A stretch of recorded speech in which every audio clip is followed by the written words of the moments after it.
Hey YouTube, we're going live with Chris Welsh to talk about the first year player draft, MLB draft stuff, and dynasty rankings next on Fantasy Baseball Today. Hey, what's up everybody? We've got the Home Run Derby on live in the background, and I'm chatting with Chris Welsh. We're going to talk about the MLB Draft, which just wrapped up today. It's done, right? We're finished with the MLB Draft? No, we got a whole nother day. We got a day 3 coming up. The 10 rounds are done. I think we got 10 more rounds coming up. Oh, it's 20 rounds now. I was talking to someone earlier today. There's so much that I have to keep track of that I can't keep track of all the different rule changes. I thought it was 10 rounds now. So it is 20 rounds MLB Draft. They've changed it so many times. It was like 50 rounds a while back. I had a friend who was drafted by the Phillies in the 48th round 15 years ago. And then it was 40. And then we went in COVID down to 5. And now we're back to 20. It's just like a roll the dice. And this is what it is per year. And we've got Chris Welsh here from the In This League podcast at Is It The Welsh on Twitter. If you want to go ahead and, Chris, just let people know where they can find some of your prospect-focused stuff, because that's what we're going to be talking about today. Yeah, Prospect One is probably the podcast that most people here would most likely care about. Prospect One podcast, wherever podcasts are. InThisLeague.com is the Patreon where I curate a top 500 dynasty prospect list. I've got a actual dynasty list, and then which is 400, a 500 prospect list. Whole bunch of stuff in between. And obviously with this last draft, I am putting together all of the draft prospects that are going to be on it, and the In This League Fantasy Baseball podcast as well, if people want to check out the stuff. I'm on a lot of places, Chris. It's the Chris and Chris show here busy today. Man. You got a lot of things going on, a lot of pots on the fire, as they say. And I do have to, we're going to talk about the MLB draft and just kind of, got some high-level questions to start with, and then we'll go through some of the most interesting players that you need to know about, break those guys down. But I do need to start with one high-level question, because it's certainly how I felt, and I need to know, is this the first draft that made you feel ancient in MLB? Ooh, okay, so that's a great question. It's not the first that made me feel ancient, because we've had we've been having some of these guys. I mean, I grew up not that this was the draft, by the way, but I grew up loving Vladimir Guerrero Sr. And then you get Vladimir Guerrero Jr. Coming in and signing internationally. And we've been starting to have that. But to what your whole point is here is to be like, oh my God, this isn't just like a guy we grew up with when we were really, really younger, it was for, Vlad and Vlad Jr. Again, not the draft. But Matt Holliday feels like 5 years ago I could have thrown a rock and Matt Holliday was still going. And his son was out there. Matt Holliday hasn't even been eligible for the Hall of Fame yet, I'm pretty sure. I don't think so. So to your point, I super felt old. I will tell you, not so much the names made me feel old, but looking at Jackson Holliday. You know the thing that happens when you get older? Yeah. When you're younger, anybody 25 or older looks ancient. You're like, ooh, gross. And then as you get older, the youth progressively looks so young, and you see 25-year-olds, and you're like, oh my God, what are you, 11? That's a child. This is a child. Jackson Holliday blew my mind, because that is the youngest looking person I've ever seen on any draft room board or anything like that. Drew Jones kind of did as well, but yeah. I mean, it's a little bit ancient, especially when these guys could be our kids. It's a little rough. Yeah. Jackson Holliday, Andrew Jones, or Matt Holliday's son, Andrew Jones' son, were the first 2 picks in this year's MLB draft. And actually, I've wondered, the Blue Jays famously have, Kevin Biggio and Bo Bichette and Vladimir Guerrero. I think they had Jeff Conine's son, Griffin Conine, at one point in their organization. Did they have Mark Grudzielanik's son or someone they had another They had somebody else, and now I'm drawing a blank too. It really seemed to be like a team philosophical thing, and it makes sense. These Bloodlines pay. Yeah, these kids grow up in, they've got the genetics going for them, but they also have the environment that they're growing up in. They're growing up with money and access to the best training, and they're just hanging out in baseball clubhouses. I mean, there was a great story that came out I saw about Jackson Holliday when Matt Holliday, I think, was with the Cardinals, and they were talking to some of the guys who were on that team back when Jackson Holliday was 3 or 4 years old, and the guys were talking about he's going to be a major leaguer. The players were already predicting. They could already see it. You know what makes me think of what you're saying too, which is really interesting about maybe the valuation. I don't know if you followed this story. You're a Marlins fan, aren't you? Yeah. Yeah, so you might have followed this story. Khalil Watson, who was drafted last year, an insane, crazy talent, busted out early into the season, power, speed, and then everything started to kind of fall apart. Strikeouts were hovering over 40%, and we all really didn't know what to do with it. Well, Khalil Watson had this really unfortunate incident a couple weeks ago where got some bad strike calls, got pissed off, and then he did like a butt with a gun like thing with his bat. Well, the team like sent him home. And, they just kind of washed their hands of it. And there was a lot of rumors about him being traded. And most recently, Craig Mish has actually reported, who covers the Marlins extensively and probably the best, had said that the team was sending him to AAA after the All-Star break so he could learn how to be a professional. So I'm just tying this in to say what you're talking about is there is something to obviously talent and pedigree, but the pedigree can lie into these guys that know how to act and know how to be professionals. And that's something that we're seeing more and more than probably any other generation of, third, fourth generation of talent that has grown up around baseball, grown up in the limelight, grown up with guys that have been and can relate into social media and all of that, that there's another range of talent that these guys can have that I don't know if it's ever going to change like how people draft or anything like that. But, this past draft, it's not just Holiday and Drew Jones. Cam Collier, Lou Collier's son, Justin Crawford, Carl Crawford's son was taken in the first round.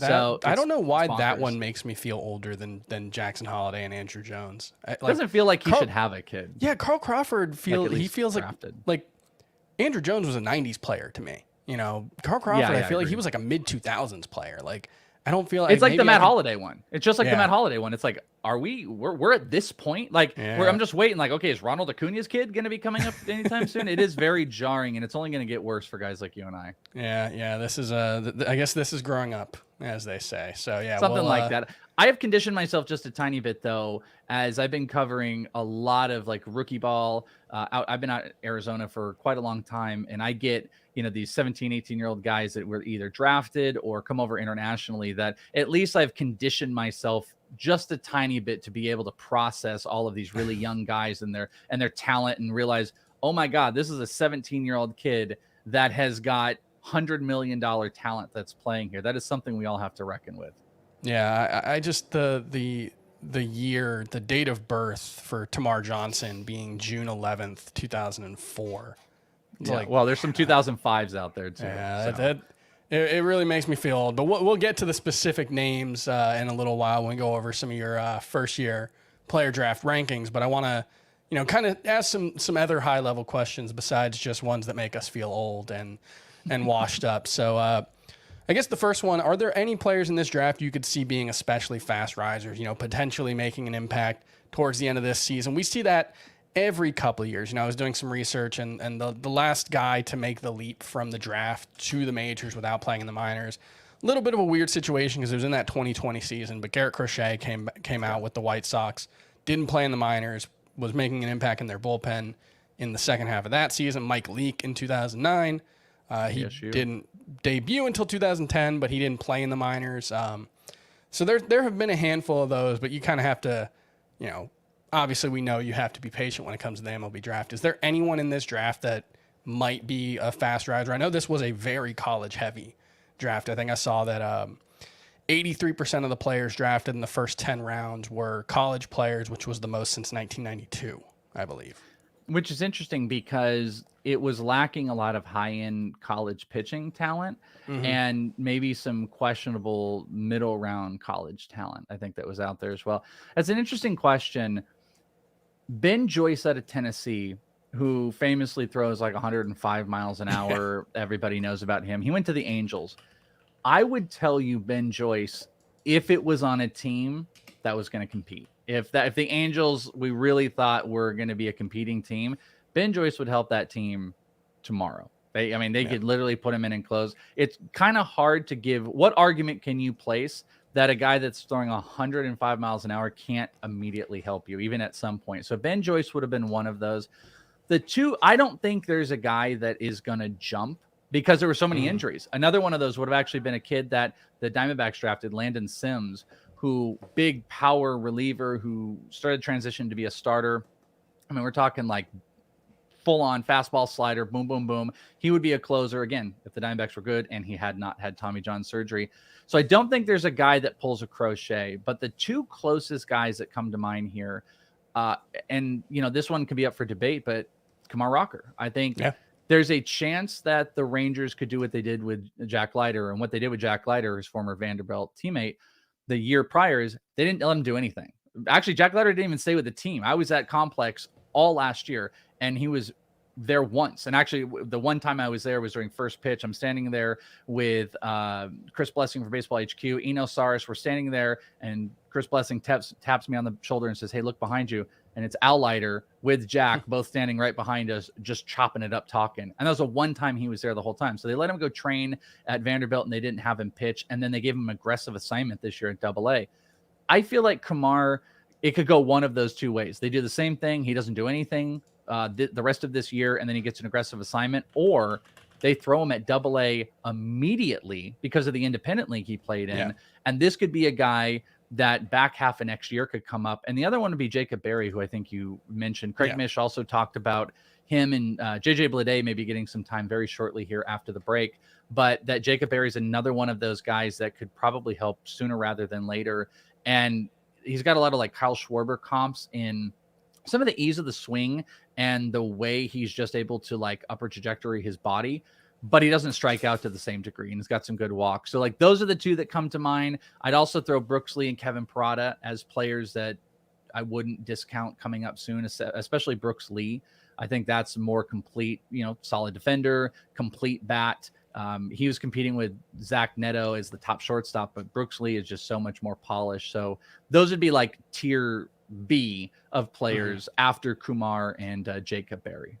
Yeah, Kumar Rocker, famously the Mets picked him with the 10th overall pick last season, I believe, and didn't sign him, didn't offer him a contract because there were some red flags in the medicals. He ended up having shoulder surgery this offseason and pitched in 5 games with the Frontier League and was dominant, which is what you would expect from an elite prospect pitching in an independent league. 32 strikeouts in 20 innings. And yeah, it'll be interesting to see because he really hasn't pitched much since the end of the 2021 college season. So well, and his medicals, everybody was kind of saying his medicals still a little bit wonky, not sharing everything. And as I was told before the draft, there's just two camps. It was you absolutely love him and you're comfortable with everything, or you're so out because everything's a mystery and you can only deal with a discount. And what the Rangers did was the Rangers told us their game plan. We're taking him 3. We're paying him $5 million, and he is going to be a frontline starter. Had he gone into the later rounds, you can make the arguments, because there was a camp of people that said, hey, listen, Kumar Rocker is a great talent, but you got to put him in the bullpen and just let him go immediately, because that fastball slider changeup combo can get you some innings or get you a 9th inning right now. But he didn't go to a team that he'd need to do that. I mean, you go 3 overall with that type of money, with the connection of the Vanderbilts, he is a starter. So that's the thing that might hold him back just a tiny bit. But Kumar and Jacob Berry would be my bet. But I will say this, there's probably a guy or two that we're not even thinking of that was maybe a second or compensatory round pick that might be floating out there that a team could theoretically push. I don't know if I could pinpoint exactly who it is. There's a kid, Mizuraki, I think, with Milwaukee, who has got, 100 plus and a slider that, that is like Milwaukee's bread and butter, but they don't necessarily push their guys really big. But there's probably a second or third round pitcher that gets pushed a little bit further, but I would bet on Kumar and Jacob Berry. Okay. Anybody else that we need to know about, maybe for more of a 2023 horizon or, early 2024?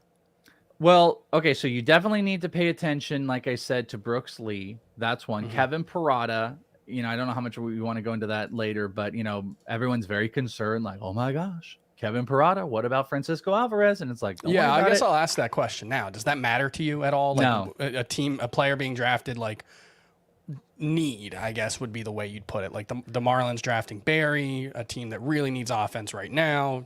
If you listen to the FBT pod, the Pirates just had like a 1.70 ERA among their starters against the Marlins. So yeah, that offense is really a mess. Or the Mets taking Kevin Parada, already having, arguably the top, one of the top prospects in all of baseball, in Francisco Alvarez, who also plays catcher. I don't think that matters. No, my argument would actually be kudos to the Mets, because what they did is they took the best available player and they said, screw it. We're not going to worry about need or anything like that, because in like baseball now, you need multiple catchers. You need flexibility with the DH, whether it's NL or AL. You are at a huge advantage. The Giants did this a couple of years ago. They took Joey Bart famously, big bat. And then they took Patrick Bailey, a kid that hasn't come up yet, who is an A-plus defender. And everyone's like, whoa, what's going on? Well, guess what you have now? You got a guy in Bart, who you love the bat, who can play some first, can now DH and be your secondary catcher. And then you get your big defensive guy who could be your main catcher. I think this is a situation where Kevin Prada can be the main guy, and Alvarez has been playing a whole bunch of DH. You love the big bat and offense. The side note I would throw in there as well is, this is just hugely, stupidly speculative, but Kevin Prada was highly, highly connected to the Washington Nationals, and many thought he was going to go 5 to the Nationals. If you were putting together a package for Juan Soto, they loved Prada, but Elijah Green fell to their lap, and Elijah Green's the type of player you pull up if maybe you're going to unload this organization and you need future superstar talent. You passed on Prada. Ooh, pretty good tool and piece. If you do the Trey Turner rule, you have to probably do him as a player to be named later, that you could move him. That's purely speculative though, but they took the best player. You need 2 catchers. That's the way to go moving forward. It shouldn't mess with anybody. Everyone should be happy as a Mets fan. Prada is such a talent, steals bases too. Huge hit tool, kind of a real Muto light type of guy. It's a great pick. I thought Prada should have gone, really like 5 or 6. And frankly, I think if the Orioles didn't have Adley Rutschman, they would have given serious consideration to a guy like Prada in their organization. But that's maybe like a little bit different. When you have the first overall pick, you can be a little bit more pushy to going with high-end talent when you have a guy like Adley. Yeah, the other question that something you mentioned earlier about there not being a ton of high-end college arms in this draft, and one thing that I do wonder, and this is more, we'll get back to the draft specifically, but it's a more high-level question that I wanted to ask, because you're so into the prospect stuff, and I do my research, but I can't focus as much on it. And one thing that I've noticed, in some comments reading about top prospect list updates this year is how, I think it was Jared Seidler from Baseball Prospectus kind of said something like, now is where you're seeing the impact of the missed season in the minors in terms of the top prospects, and how, I think Gunnar Henderson is the top prospect on Baseball Prospectus's midseason update, but that they kind of made it seem like it was almost a kind of by default, like he was just the guy that everybody liked enough instead of like the guy that everybody loved. Whereas there are so many prospects in the high minors, or, the guys who you would think of as the top prospects who, because of that lost year of development, is that something that we're seeing? Like, is the prospect pool shallower right now than it would normally be? That's interesting. So no, I don't necessarily think that's the case, but I actually just was talking about this on Prospect One the other day, that the one thing we are lacking is we are lacking the top end superstar. It's funny. You and I are literally sitting here. I don't mean to look over. Julio Rodriguez is probably going to win this home run derby as we're watching him face Soto live. And we're lacking a Julio Rodriguez right now. The top of the year, you're looking at Julio and Bobby Witt. We don't have, where many years it's like 1 or 2 top guys, whether it was, hey, it's Wander Franco and Kelnick, or, Cunha and Vlad. We don't have that currently. What we have, though, is instead of these 2 big top tier and then, all right, a little bit here, and then we just kind of fall off, we just got this big clump of really crazy talented players that are not necessarily at the superstar level, whether it's Gunnar Henderson, Corbin Carroll, who once Riley Green graduates is going to be my number 1 insane talent, whether it's some guys further down like Ellie De La Cruz or Jackson Churio, who's coming up, to Welby Marte. There's this big clump of really talented players who haven't hit the superstar mold. So I actually think there's plenty of depth, but sometimes it feels a little bit kind of like you were saying, it's like, well, this is just the guy right now, because there isn't a unanimous situation. I mean, the same thing happened in the draft. There wasn't a unanimous pitcher across the board. The best high school pitcher had Tommy John surgery, Dylan Lesko, who ended up going to the Padres. The best college pitchers were hurt, and Kumar Rocker was a big question. So this was actually one of the bigger mysteries. Brock Porter, some thought was going to be the number 1 pick. He went in the 3rd round today, or 4th round, 3rd round, I think today, or 4th, or I can't even remember at this point. Pick 109. So there is confusion across the board. And I think what we're seeing in the actual minor leagues spills over into maybe some of the pitching evaluation where there's just this big clump of really good guys, but there aren't separators. Yeah. That's the weird thing.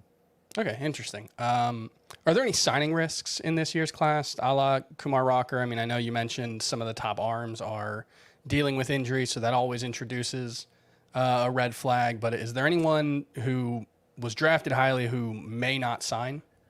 So that's a good question. And I understand it might be a hard question to answer because anything can come up on medicals, anything, we don't know. We're not privy to the negotiations yet. That is the unknown, is if the medicals could obviously change stuff. I don't know. I don't want to say this would be Cam Collier falling where I think he was thinking he was going to get $5 million and he's now in the $3.5 million slot range. As long as the Reds are comfortable over slotting, I still don't think he would be a major issue. There could be some high school arms. There could be some guys later. I mean, Brock Porter would have been one. I would say, why even draft him at this point? But the Rangers, who saved $2 million on Kumar Rocker, cut a deal yesterday. And this was like industry known early in the morning. Everybody knew it. And at pick 109, he goes and he's probably going to get around $3 million. So that risk has gone away. There were a couple other kids. Reggie Crawford was one who was the last pick in the first round who he had just made a commitment to Tennessee. Reggie Crawford's super interesting because he's a physical freak. He looks awesome. He's a great talent, great pitcher, two-way player. He did all these pictures with Tennessee. Hey, go Vols, I'm ready. And little bit question of his signability. He gets drafted. Guy is already tweeting out Photoshop pictures of him in the Giants uniform. And the Giants have said they're going to allow him to be a two-way player. So a couple of the, I had also heard Noah Schultz was a player in the draft that wasn't going to sign. And sure enough, he went 26 overall. So I feel like a lot of the draft slotting has answered the major questions. One I would throw out to you is Judd Fabian is another one. I think he's still a junior. He didn't sign last year with the Red Sox, and he went later again into around a $1 million slot range for the Orioles. And he improved a little bit this year. And I just wonder if, I don't know, if there's maybe some NIL money that could compete with the $1 million. And he just says, hey, man, I'm going to take the biggest risk we've ever seen. I'm going to go back for a third time and try to improve and get my stock up because it's just not a great slot. But if gun to my head, I would just say, no, I don't think there's no Kumar Rocker situation in this draft, at least in my eyes at this moment. I'm trying to remember, was the Kumar Rocker situation a Kumar Rocker situation at this point? Was it known? No, no. Okay, if you don't remember, one of the craziest things I still think about to this day was someone tweeted this picture of Kumar Rocker in New York under a billboard with the Mets were like, welcome Kumar Rocker. And he was photoshopped in a Mets uniform and he was so happy. No one had an idea. This was days after the draft. So no, at this moment, last year, there was not a Kumar Rocker situation. It just developed where a couple years ago, if you remember Carter Young, who the Braves took, they hated his medicals and they tried to lowball him and he was having none of it. And he ended up signing some big deal. I believe it was in Japan. And he's still over there for a couple more years.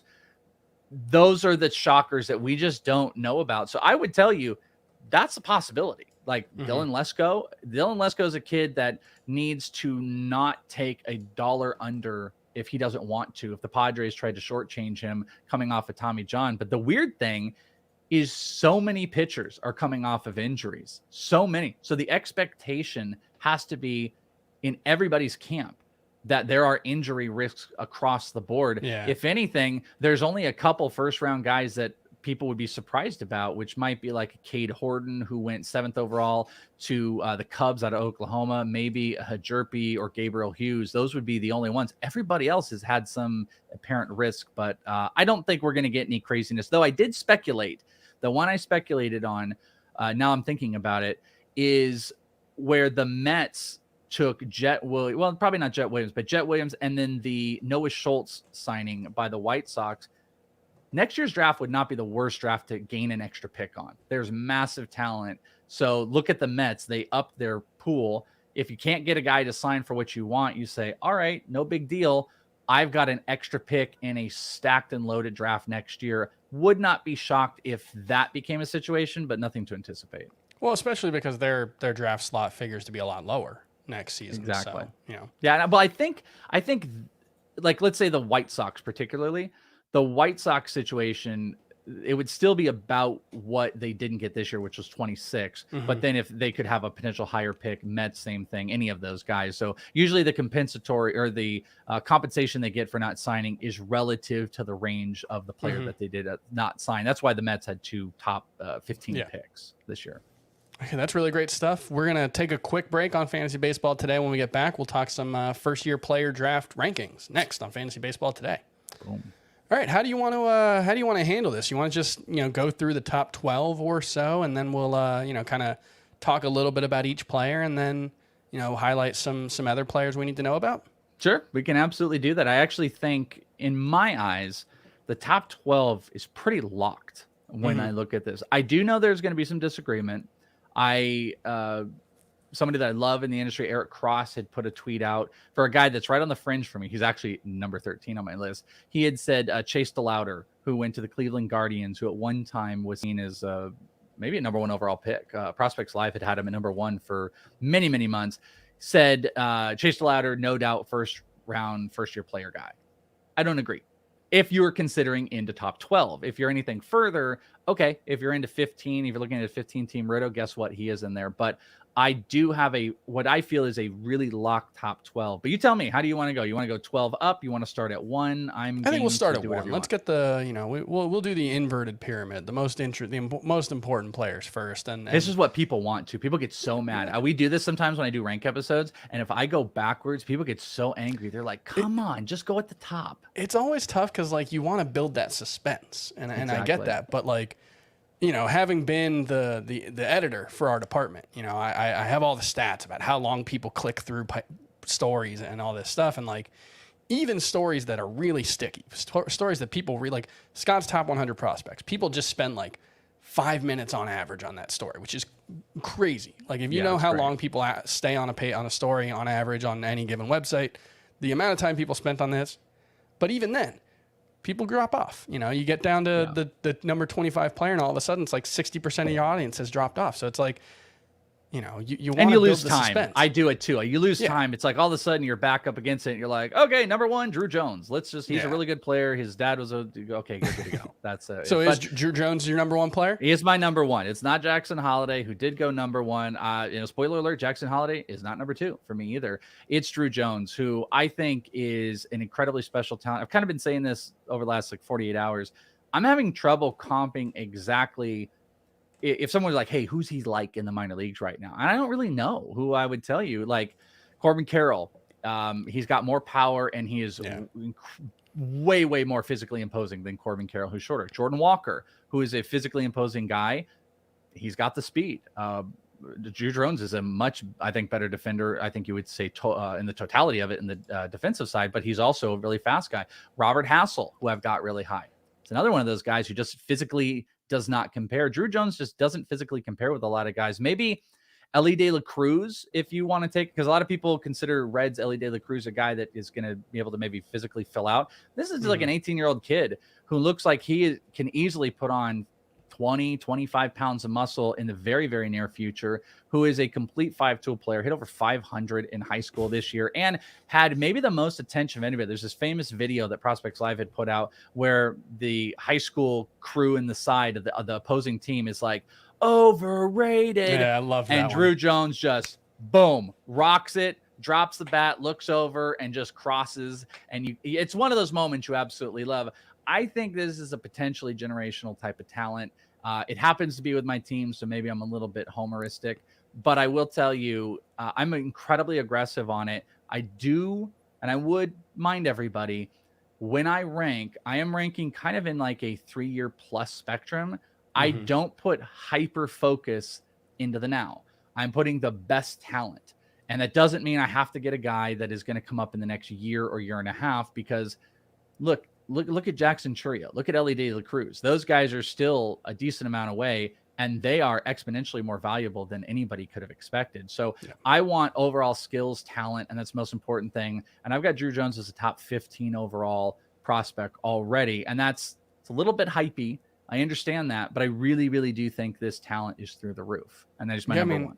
Arizona having, success with Alek Thomas and Corbin Carroll and the development that they've had, the future outfield there looks pretty promising, and the way they've developed those guys, does make you probably feel a little better about Jones. And he was, from what I understand, was kind of the consensus top guy for the whole process, and Jackson Holiday was more of a fast riser. Is that why Jones having that stability, is that why he's the number one guy, or is it just the overall skill set? Well, I think it's the overall skill set. I think there's a couple things to it. You bring up an interesting thing with the Diamondbacks in general. Something I have personally seen and heard through other people is look at the guys around him. Corbin Carroll, for example. Corbin Carroll has actually personally worked with multiple players in talking through swings, helping guys like Christian Robinson we haven't seen in a while, working with Jordan Lawler. He's kind of a coach himself, and he's an amazing talent. It's also a pretty hitter-friendly spot. I think the power is bigger with Drew Jones than a guy like Jackson Holiday, if we're just comparing those two. I think the speed might be more impactful on him. I think it's a little bit quicker. I think there might be a year front on Drew Jones. And I just think he's the next big talent. I wasn't as high on to Jackson Holiday, and I don't have him at number 2 because number 2 comes in, not trying to move it away from it, but whenever you want to get to it, is Tamar Johnson, who that would have been the only player I would have actually been excited about or still happy and not thrown things across my room and potentially dropped the ball wall behind me. Had the Diamondbacks passed on Drew Jones, would have been Tamar Johnson, who I think might have the best hit tool. Carlos Collazo, who I had on my podcast from Baseball America, said he's the best high school hitter that he's ever scouted in his time with Baseball America. He won a home run derby. He's got reeling game power. He's middle infield. He's an insane talent. And I think he could have justifiably gone number 1. He doesn't steal, which could be a consideration why someone would maybe want a guy like Jackson Holiday number 2 in their league. The problem is there's a ton of high school players, and you're going to have to reckon with that. If you care about the now, you are going to sacrifice the high-end talent, because I believe at worst, the top 4 picks should all be high school players. Unless you're in a points league, you could justify Kumar Rocker in that top 3. Otherwise, it should be high school bats. And if you're going to go that way, I don't need this. We don't need speed on every single front. Tamar Johnson's bat is one of the safest things in this. Not a big strikeout guy, big power, big contact, 4 category player. And, he's already, I don't know if you saw this anecdote, Henry Davis, who was the number 1 pick for them last year, called Tamar after he was drafted. And Tamar was asked, hey, what did he say? And Henry said, we're going to win a championship together. And he said, we've got to do this. And you've got this rallying happening in the minor leagues. And Tamar can be a leader. And Tamar can be the offensive leader of this team. And he is a clear-cut number 2 for me. He's inside my top 25 overall prospects. And that's kind of a tier, is Drew and Tamar. And then it opens up a little bit more. And from everything that I've read, you mentioned earlier kind of the intangible stuff with like Drew Jones and Jackson Holiday and the guys who have been around baseball. But from all that I've read, Tamar Johnson also really seems to knock it out of the park in that regard as well. So, that's something that we don't talk about as much, but in prospect circles, that really does matter. That's something that teams care about, that can kind of move guys up or down draft boards. So, that's something with Tamar Johnson as well that stood out in reading about him. Not phased too. He's not phased. Yeah. Like he can just get in on any pitch, can be a leader right now. And, look at the type of players they've been drafting. Nick Gonzalez was a big high bat, not a great defensive player when they drafted him out of New Mexico State. Clearly going to be a second baseman. They're going to give a chance for Tamar to play shortstop. O'Neal Cruz destined for the outfield. As much as I know everybody loves their 96 mile an hour putouts to first base and how exciting that is, he's going to play in the outfield. And Tamar's going to be the future shortstop of this team with Nick Gonzalez. It's actually a pretty cool time to be a Pirates fan if you can stomach the minor leagues and you can kind of stomach the wait. Tamar is one of those players. It's really actually interesting that you don't always get this out of these drafts, but like you have a handful of guys that jump up to be like theoretical number 1s or leaders. Like Drew Jones actually doesn't become the number 1 with the Diamondbacks. That's Corbin Carroll. And I have Jordan Lawler above him. But I'm telling you right now, Drew Jones will be the leader. He will be the face of that organization and the leader. You can already see it. Tamar's going to be the same way. Tamar has jumped in, and he is actually my number 1 Pirate. And there's a couple of those guys organizational wide that are going to jump in and have the potential to be the face of the organization. I would love to have a top 2 pick and first year player because I want one of those 2 guys. Won't be disappointed if I have to go in the middle because I actually think the first round is really strong, but this is that top tier with Tamar and Drew. All right, who's at the top of the third, the next tier? So the next guys, again, this might surprise people because he was the number 1 overall pick. And this is where things can open up a little bit. It is still not Jackson Holiday. It's Elijah Green. It's Elijah Green, who at one point was number 1 on my list. Boy, can this dude hit. I mean, we are talking, and that's why I find it, you're not going to get crazy with it, but I really find it interesting that the Nationals committed to Elijah Green, who there were rumors of maybe some signing stuff that might happen if he fell, because this is a potential guy you build your entire minor leagues organization around. It is a huge, huge power. I think the strikeouts are a little bit of a problem. I would liken him to like a Jordan Lawler. I think he's going to steal a little bit less. I think he makes really good decisions at the plate. He makes big, impactful, like number 3, number 4 in an order type of at bats. And I think he's going to be a 30-plus home run hitter. Really, really good decisions that hopefully the strikeouts are going to pare down a little bit. And I think he's just been completely just overtaken because of guys like Tamar and Jackson Holiday, and people forget about what a great talent he is as he's dominated at the high school level. It's really just been strikeouts that have been of a problem.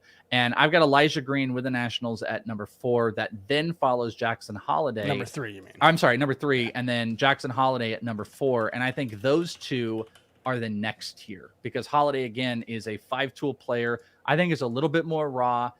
I don't think the power is quite there like it is with either of the 3 guys above him. I think there's solid stolen bases. There's some Bo Bichette in him, but I think Elijah Green's power is 30 homer plus. I think Tamar is a 330 homer plus, and Drew probably at worst is a 25-25 guy. So when I look at a guy like Jackson Holiday, I just don't know where the power is. But number 4 is a really good spot, even though he's a number 1 pick. It's similar to like what happened with Henry Davis. Like, you're not taking Henry Davis number 1 just because he went 1. He just falls down a little bit. I just think Jackson Holiday is a little bit further and was such a riser. I mean, I don't want to, these teams know better than me, but if I'm making an investment in fantasy, I want to go with that pedigree on those top 3 that I've known and I personally followed a little bit more because I'm not 100% sold on the crazy impact and power of Jackson Holiday at number 4 yet. Yeah, I'm reading he broke JT Realmuto's national high school record for hits in a season with 89 in 41 games. That's pretty good. 685 batting average. That'll play. And Elijah Green, worth noting, his dad was an NFL Pro Bowler. Eric Green, former tight end. So there you go. With the Steelers. We're keeping it with the keeping the pedigree going there. You said, kind of a tier at number 1 and number 2 with Drew Jones and Tamar Johnson, Elijah Green and Jackson Holiday, their own tier.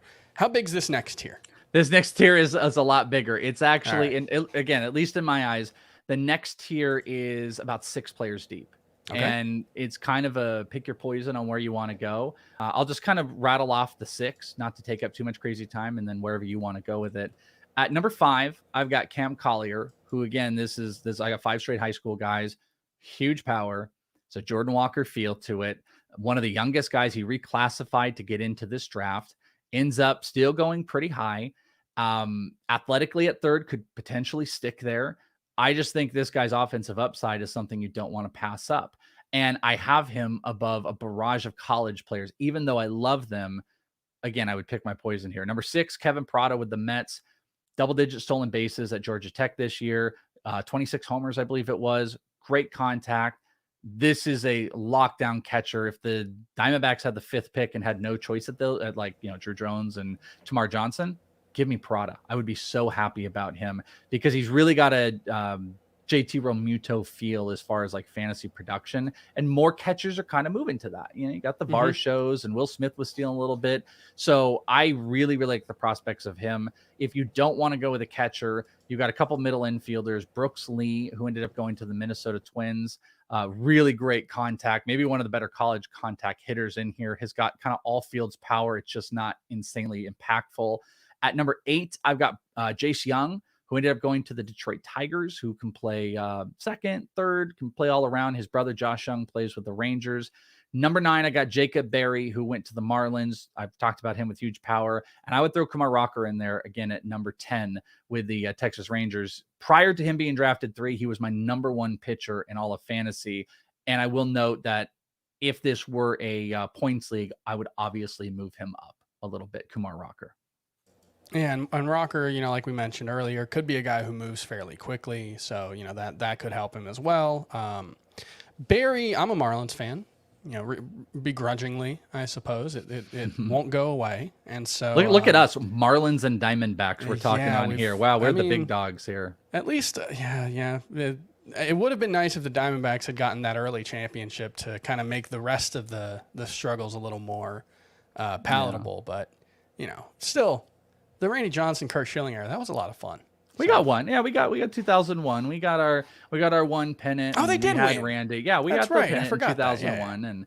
and we got Randy. We've had some good times. It's just been lowly for a long time, but both teams reorganizing. I was a little downish on Barry like months ago. I rewatched a lot of video over the last couple weeks, and I was impressed with the avoidance of insane strikeouts at the college level. This kid actually went to U of A. He went into the transfer protocol and went over to LSU to go play with the kid that's going to be the #1 pick next year. Just FYI, is Dylan Cruz. He'll be the #1 pick unanimously. It won't be a question. How this year even though Drew Jones went 2, there's no way Dylan Cruz does not go #1 overall next year. And it was a packed and loaded team. And Jacob Barry was definitely one of the the big catalysts as far as it was offensively. I just worry, defensively, where does he go? The defense doesn't help him, I think, a whole bunch if his bat struggles a little bit. He can really get under pitches, and I'm worried about pitch recognition at the next level. So I'm not as hyper aggressive as a lot of people, but he's still a top 10 pick. He still has got massive, massive power, and he connects into it. He did it at the highest level in college baseball. So I wouldn't knock him on that. But again, that's why I say it's interchangeable. I could see Rocker all the way up to 5, even over Collier. I could see, if you want preference and you wanted to go Barry over Young, you're just prioritizing big, more in-game power over maybe a contact hitter who might struggle with some power. So I think these guys are all relatively interchangeable. But this is where I stick with these guys. And just for the record, because we do this every time we talk about his brother, Jace Young, Jung, just like Josh Young for the Texas Rangers third baseman who is not going to play this year, right? He's still recovering from that shoulder surgery. No, so there's a possibility. One of the pluses, not just of Arizona being around, is I actually live 5 minutes from the Rangers and Royals facility. And during spring training, he was sporting the big cast and his arm was put up. Right before spring training ended, he shed that thing and that was gone. And he started to just get use of arms. I haven't been out to the Rangers in quite some time since then. I'm going to get out there. The expectation, I haven't really heard any new updates, but there was a possibility that he could get ramped up in the near future and he could maybe get in the back of the year. I would say at this point, he's probably destined for the Arizona Fall League. Maybe he gets a little bit of run in September, not in the majors at this point. People thought he could be breaking camp. I don't think that's going to happen. I think he just does some complex league, maybe gets to AAA, plays in the Arizona Fall League, and he potentially could break camp next year. That's Josh Young of the Texas Rangers. Yeah. All right, let's go through the last 2 in that top 12, and I guess this is its own little tier, maybe, or maybe there's maybe it's a tier that extends into the teens. There's an argument that it could extend a couple more. Again, like league, the type of league that you play in, or the different formats and stuff could maybe alter it. But these are pretty stuck to me. And number 11, the Los Angeles Angels took Zach Neto, who I very much had a late run of falling in love with. He's got a little bit of Royce Lewis in him, a high front leg kick that gets in front, and just a real lot of body motion that gets into pitches and can just start crushing. I've said this a million times, so apologies for anybody that's heard it, but one of the funny things that I really like about him, I always like quirky things about pitchers. Jesus Luzardo, who's with the Marlins, I love timing mechanisms. I love how he'll go 3 different ways, 4 different ways in a single at bat to pitch. Quick pitch, slow pitch, hold it, normal rotation. I like quirky things. A quirky thing about Neto is if you watch video, I'm telling you, it's a big front leg kick. It's a lot of body motion. And then as soon as 2 strikes come on, he really tones it down, which is like the physical body representation of a guy choking up on a bat and bringing it up and not, just trying to hit for contact. But he still shows some power to it. And unlike Brooks Lee is without question just a more locked in, better hitter. And, if you want to bank on that, you're golden. But he doesn't steal bases. Neto does. And that's why I kind of comp Neto to maybe a not as loud Royce Lewis. Like Royce Lewis, I think everybody, even though he got hurt, you kind of know what you're in for. You're like, wow, this could be a 2020 player. Neto's a little bit smaller, and there's a possibility he's at maybe best of 15-15. But if they continue to develop him, and the guy has a big personality, Angels are not the best, by the way, at that type of stuff. I'm big on him, and I think the sky's the limit. I'm really hoping to see him out here in the complex league. Did play at a smaller school, so I'm open to there being a possibility that, that could have been a competitional thing, but maybe the Angels can change some of their past woes and how they've been developing players lately, as you see with guys like Joe Adell, Brandon Marsh, but Neto is number 11 for me. Yeah, I mean, you mentioned that with the Angels, and I didn't want to get bogged down in the Marlins of it all, because I'm a pretty fatalistic Marlins fan, and that's an organization that does not necessarily have a strong track record when it comes to the development of their young hitters. So yeah, that would be a concern for me. They do great with pitching. Yeah, across the board. Everybody's throwing these 92-mile-an-hour changeups all of a sudden on the Marlins. So the Angels have always been weird out here in the complex. It's not so much it's quite a down really since COVID, but pre-COVID there was kind of a sense where everyone would be like, listen, just don't pay attention to what the Angels are doing. Like, they do weird stuff. They alter guys. There was a time where like they wanted every single hitter to have the same batting stance and like motion, and they just do weird stuff that I'm not sure I really fully understand. That may have cooled down over the last couple of years, so I don't want to speak out of turn or whatever. But the track record of like development from bottom to top is really not great with them. Neto, I'm hoping, is going to be able to break that curse a little bit, but it's a good bat. It's an offensive player. It's an offensive middle infielder who can hit and can steal and has a pretty high graded hit tool. Not a crazy strikeout guy. That's a pretty fun thing to bet on. Yeah, I was looking at Eric Longenhagen's breakdown of the first round and his or the first day of the draft, and his strengths for Zach Neto was everything. So everything. I didn't know he liked him like that. Yeah, he was actually one of the big catalysts of kind of being like, yeah, don't pay attention to those couple years ago Angels. Like, you don't want to pay attention to that. He definitely knows. I like that. Yeah, he's great. I love reading his stuff. Who's your number 12? Number 12, we're going back to the Bloodlines, Justin Crawford. We're going with Carl Crawford's son. You're getting back to 5 tools. I am a sucker for 5 tools. I'm a sucker for speed. I'm a sucker for being able to hit for some power to attach to that. The problem that he has, and I will tell you this, I think Justin Crawford has the potential to be one of the more divisive first-year player guys right now, because I think when you start to comp him to his dad and, good high school stuff, you start to think about the potential. You look at some of the video and you go, all right, this guy's going to hit. There is some power in there. Body. If you look at old video versus how he looked at the draft, you can already see he's growing into his body. He looks like he's getting about the size of his dad. The potential in you is going to overcome you, and it's going to take you over. I think you could see Justin Crawford on some lists as high as 5 this year. The problem is, I think there's a lot of swing and miss, and I think this might be more connected to like a Khalil Watson. Like, I think this might be a little bit closer to that. I had Khalil Watson at like 3 or 4 coming into last year's draft, and the dip kind of concerned me a little bit. And I think Justin Crawford is maybe in that same-ish range, that there's a pretty heavy strikeout issue that is there, and the Phillies are hopefully going to be able to work on it, but he's got all the tools. So again, this is like, hey man, pick your poison. Are you comfortable with a guy? Are you comfortable with Khalil Watson? Can you own him in your system if he's striking out 35+% of the time, but he's projecting out to be a 2020 player? If you're not, Justin Crawford might not be for you, or just move him down a little bit. If you are, and you say, hey, I don't care, give me the couple years. I want the skyrocket talent. And if he gets going, I'm going to win. And he has the potential to be like a top 10 overall prospect. Then I think he goes up. I'm playing it a little bit on both sides. I've got him at the very last pick in the first-year player.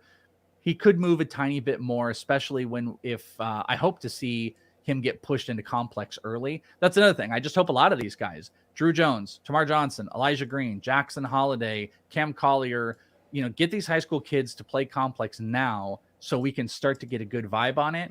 And then we can really refine the first-year player. And I'm super selfish because I hope all the guys Arizona-based get out here immediately, so I can get my eyes on Drew and Jackson Holiday and Collier. I very, very selfishly want to see them immediately. When you were talking about Justin Crawford and the Khalil Watson comp, one player it did make me think of was Jazz Chisholm, who had, pretty significant swing and miss issues, but it was just the physical profile was so compelling that he sort of overcame all of that and has kind of developed a lot at the major league level compared to, the numbers of the major league level are arguably better than what they were in the Oh, minors. So not even that's been Chris, not a even really nice bonus. total astute on you, because when he was Diamondback, Jazz is one of the most fun players of all time. One of my favorite moments I personally have in all the weird stuff that I've done. There's a couple that stand out. It was the championship game at the Arizona Fall League in 2018, I believe that was the year. And I'm on the field, we're doing all the stuff, and we look over, and Jazz had taken a camera from a cameraman, and he went over to the dugout, and he was walking around, and we were like, "What are you doing?" And he's like, "I'm changing jobs. I'm going to be a cameraman today." And him and, Lucius Fox, they both took the cameras, and they went over, and and I have a picture, I still have it to this day, of him taking a picture of me on his camera, and I took it of him. His personality is infectious, and he's so hard to not love. But the baseball side of it, he was one of the most crazy pull-heavy players I've ever seen. Every single pitch, he was trying to pull and hit 115 miles per hour. And missing that nuance always had me really concerned. Could he tap into it? And he has, and he's learned to develop at the major league level. He's still, to me, kind of like a higher upside Javier Baez. There's like massive struggle. He can get into the little, Baez doesn't have the injury stuff, but those streaks. Josh Chisholm can get into crazy streaks, but his talent is undeniable. And like you said, great call. The guy has learned so much at the major league level. That is what you want from prospects. And that's what you hope that you can predict from so many players. It ain't happening with Spencer Torkelson right now. Happened with Julio. You're seeing it with Jazz. That's what you love. And that's a really good call. And that could be something you're going to see with some of the volatility, and maybe Justin Crawford, and like kind of tying it back to the very beginning of what we talked about, man. Bloodlines. What better way to then go talk to your all-star father and Carl Crawford and have that experience of growing up around baseball to kind of really hone you in and get you through the struggles. So he's a cool talent. He's awesome. I think he might be the most strikeout. Him and Elijah Green are the biggest strikeout concerns you should have in the first year. But there's a lot of fun guys in there, and it's not a bad time to have any pick in the first-year player, or if you can get like 1 or 2 picks in your dynasty. All right, let's run through that top 12 again, and then maybe we'll just go through, you can name 5 players outside of this top 12 that you like. But sure. We got number 1, Drew Jones for Arizona. Number 2, Tamar Johnson for Pittsburgh. Elijah Green from Washington. Number 3, Jackson Holliday. The number 1 overall pick is your 4th-ranked player in first-year player draft from Baltimore. Cam Collier from Cincinnati. Kevin Parada for the Mets. Brooks Lee for the Twins. Jace Young from the Tigers. Jacob Berry for the Marlins. Kumar Rocker from Texas. Zach Neto for the Angels, and Justin Crawford from the Phillies. Only 1 pitcher in that top 12. Any pitchers in that kind of next group? Cade Horton is really close. He's the next guy. Oklahoma pitcher. Was a 2-way player at one time. Big fastball. Could be plus slider. Hitting 90 on a slider is the definition of a plus. So he's got that. There's a serviceable curve. Hopefully the Cubs do good stuff. They got some really good young guys. Jordan Wicks is in there.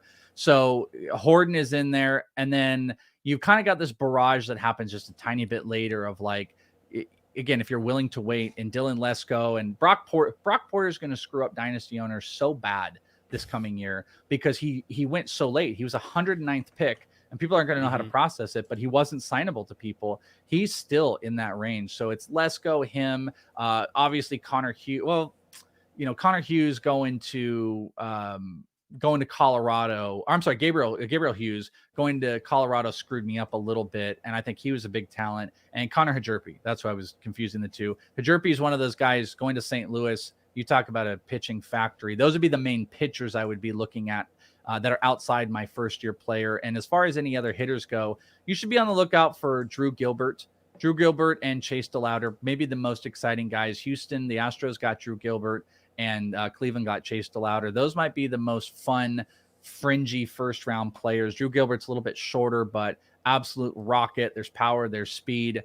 Astros have done a pretty good job developing at the minor leagues. So those would be some of those guys. And the last one I want to throw to you, I love Spencer Jones. Spencer Jones out of Vanderbilt, who went to the Yankees in the mid-20s. He's a monster. He gets stupidly comped to Judge because he's 6'7", but this was a crazy good athletic 2-way player who ended up showing some real power, make really good contact. He's got a bigger zone. I just really like Spencer Jones, and what a destination to go to the Yankees. All right, that's it. That's the Welsh. That's his top 12 for your first year player drafts. He's got some other players to consider there. And Chris, why don't you tell folks where else they can find your stuff if they want to see, that full, what was it, top 500 prospects ranking list that you got? Yeah, it's a lot. I mean, you just follow me on Twitter. Is it the Welsh? It's probably the best way to keep track of it. InThisLeague.com. We've been an independent podcast. In This League has for a long time. That's our Patreon. We do group me rooms to hang out with us. We've got live streams, and I've got my top 500 list, which also is a 400 dynasty. And one of the coolest things I do, which Scott White has taken, has been a part of the last, I think 2 times I've done it, is I do this thing called the Prospect 1 ADP, and we draft a ton of drafts and we create an ADP for prospects, which doesn't really exist. And I get industry guys and I get really smart guys, and we're doing an update. We'll be drafting an update here shortly. So in August, the next update, we'll have a top 200 ADP, which will include the draft guys and just a bunch of stuff. So is it the Welsh and InThisLeague.com? That's the best way to get on track with all of my stuff, if that's what you want to do. It is the Welsh. And thank you so much for coming on the show, Chris. We'll have you on again soon, I'm sure. And that's going to do it for Fantasy Baseball today. Thanks for listening. We'll see you next time. Bye-bye. Bye.